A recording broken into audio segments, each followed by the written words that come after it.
The alarms were still echoing through the fractured corridors of the starship Helion when Commander Ryan Hale made the choice that would haunt him. He sealed the command deck, locked the reinforced doors, and shut her out.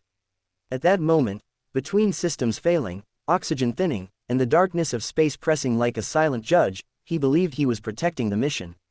Protecting the ship, protecting what was left of humanity's last hope. But the instant the door clanged shut, he felt a strange hollowness in his chest, like the ship itself recoiled at his decision. Only later would he realize why. Only later would he discover the name carved into the ship's original manifest, the one name that would unravel his certainty, collapse everything he thought he knew, and force him to confront the truth he had spent a lifetime avoiding. Ryan had always been a man defined by duty. The Helion had been his entire career, the starship he trained for since he was a boy on a dusty outpost where the sky never showed true stars. The ship represented everything: stability, purpose, a future humanity was desperate to secure. When the Leadership Council chose him as mission commander, he felt both pride and a tightening sense of responsibility. Failure meant extinction for thousands of colonists sleeping in cryo beneath the decks. Failure meant the collapse of generations of planning. And so, Ryan became a man who trusted protocols more than people, systems more than hearts, logic more than the unpredictable softness of emotion. That was why Lyra Wren had unsettled him from the moment she stepped aboard.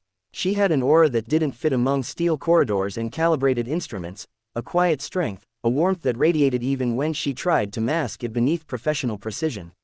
She was brilliant, of course. Her neural engineering expertise was unmatched. But she also carried a past she never spoke of, a subtle shadow behind her eyes that hinted at wounds deeper than space could measure. Ryan had avoided getting close. He couldn't afford distractions. What he didn't realize was that Lyra was the one person the ship itself was waiting for. He noticed the anomalies only days into the mission. The lights dimmed when Lyra walked into engineering. Console readings shifted when her hands brushed the panels. The AI's voice fluctuated, almost gentler when addressing her. Ryan dismissed it as system irregularities, glitches in the Helion's aging circuits, nothing more. But the crew whispered. They said the Helion seemed to respond to her, almost as if recognizing her. Ryan felt a twinge of something he didn't want to name: jealousy. Fear. He pushed it away. When the cosmic storm hit, it was unlike anything predicted. A roar of radiation and magnetic dissonance slammed into the hull, reality itself seeming to warp. Systems flickered. Navigation scrambled. The AI fell into fragmented loops. The Helion groaned like a living beast in pain.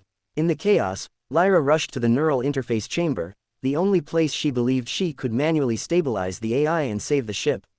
Ryan stopped her. He told himself it was protocol. Neural link attempts under storm conditions were lethal. One misalignment in the brain could shatter under surges of corrupted data. He had lost a colleague that way years ago. He wasn't going to lose another. But deep down, beneath the calculation, something else told him to keep her away, not out of protection, but out of fear of the connection the ship seemed to share with her. It didn't make sense, and yet it felt like the Helion moved around her in ways Ryan couldn't control. So he did the unthinkable. He used his command override, sealed the deck, locked her out. Lyra stood on the other side of the barrier. Her hand pressed to the glass, fear and betrayal written across her face as emergency lights painted her in harsh red. He told her through the comm that he couldn't risk her life. She didn't argue. She only whispered, "You don't understand," before the comm cut out. The storm intensified. Sparks showered. The AI emitted a sound that resembled a cry. That was when Ryan saw it. The backup manifest, a relic stored behind a cracked panel blown open by the storm, floated loose. Paper in space-age metal. The original crew roster from the Helion's construction era, decades before Ryan was even born. There, burned into the cover with careful hands, Wren family, founding neural architects. And beneath it, written in faded ink, Dr. Lyra Wren, inheritance holder, neural key. For a moment, the world contracted into a single heartbeat. Ryan felt his breath catch as he stared at the name. Lyra wasn't just some brilliant scientist assigned to his crew, she was the last surviving heir of the Wren lineage, the very family who had designed the Helion's neural core. Her genetics, her neural signature, the ship wasn't reacting to her. It had been waiting for her. Horror washed over him as the ship shuddered violently. He realized what he'd done. He had locked the only person capable of stabilizing the neural core outside the command deck in the middle of a catastrophic storm. The AI stuttered, Screens shattered, alarms screamed. Ryan's hands shook as he tore the manifest open, scanning the details. Lyra wasn't just linked to the ship, she was the key to its survival, its heartbeat, its consciousness. He had shut out the one person who could save them. Ryan fought the failing systems as guilt crushed him. He forced the doors open against the hydraulic locks, fire licking the edges of the corridor. He stumbled through choking smoke and collapsing wires until he reached the sealed chamber. Lyra was already there, kneeling beside the neural interface, her face pale but determined. She didn't look surprised to see him, only saddened.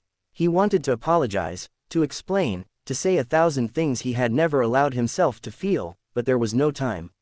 She raised a trembling hand to the interface port and turned to him with a softness that broke something inside him. Then she connected. The moment Lyra linked with the ship, everything changed. The storm outside still raged, tearing at the hull, but inside the neural core chamber, a sudden stillness settled. The screens stabilized. The AI's fractured voice smoothed into clarity. The Helion pulsed with a glow that seemed almost alive. Ryan felt the vibrations under his palms change from frantic chaos to a steady heartbeat. Lyra's body trembled, but her face held a serenity that was almost otherworldly. Images flickered across the monitors, memories buried in the ship's core. The Wren family overseeing blueprints. A young Lyra, barely a child, running her fingers across the unfinished hull. Her parents smiling. A promise encoded deep in the neural matrix, the ship would always respond to its bloodline. Lyra had never known the full truth. She had lost her family young, and the details of their legacy had scattered across classified files. She had boarded the Helion not knowing she was returning to something built from her family's dreams. Ryan watched as she gave everything, her strength, her mind, her neural energy, to guide the AI through the storm. The lights gradually shifted back to white. The AI whispered her name with something like affection. But the cost was brutal. Her body grew weaker, her breaths fainter, her connection draining her life like a thread pulled thinner and thinner. He knelt beside her, feeling helpless. Not as a commander, but as a man realizing far too late that she had been the real heart of the mission all along. He took her hand, feeling how cold it was. The ship calmed, systems stabilized, the storm faded into silence. She collapsed forward into him, her heartbeat fragile but present. The crisis had passed, but the emotional wreckage inside Ryan remained. In the following days, as repairs began and the crew emerged from hiding, the ship felt strangely different, calmer, more aware, as though Lyra's touch had left a permanent imprint on its soul. Ryan stayed by her bedside in the med bay, refusing to leave her again. When she finally woke, her fingers curling weakly around his, he felt a rush of relief so strong it hurt. She survived, but everything had changed between them. Ryan carried the weight of his mistake, but Lyra met it not with resentment, but with a quiet forgiveness that humbled him. He helped her rebuild her strength. She helped him rebuild his trust, in others, and in himself. Together, they learned the deeper mysteries of the Helion, uncovering the remnants of her family's legacy and forging a bond neither of them had expected. The mission moved forward, but now with a unity the crew had never seen before. Ryan no longer led with rigid authority, but with a heart finally awakened. Lyra no longer hid her past, but embraced it as the key to the ship's future. And the Helion, once just a vessel, became something more, a guardian shaped by the souls who believed in it. As the ship glided through the quiet of space toward humanity's new home, Ryan often returned to the burned manifest. He kept it safe, a symbol of the truth that had shattered and rebuilt him. A reminder that sometimes the greatest discoveries are not found in distant galaxies, but in the people beside us, the ones we nearly lose before we realize how deeply they anchor us. And in the silent hum of the engines, in the subtle flicker of the lights when Lyra passed by, he felt it, the Helion had accepted her fully. She was part of it, and it was part of her. The ship was no longer just a mission. It was a family, broken, mended, and moving forward. If this story touched something in your heart, if it reminded you of the people who hold us steady even when we fail them, please consider supporting this video with your love and engagement. It truly means more than you know. Special request. Comment below, what part of the story moved you the most? And as the Helion journeyed into the unknown, Ryan looked at Lyra, not as the woman he once locked out of command, but as the one who had unlocked something far greater within him. The future awaited, vast and bright, and this time, they would walk into it together.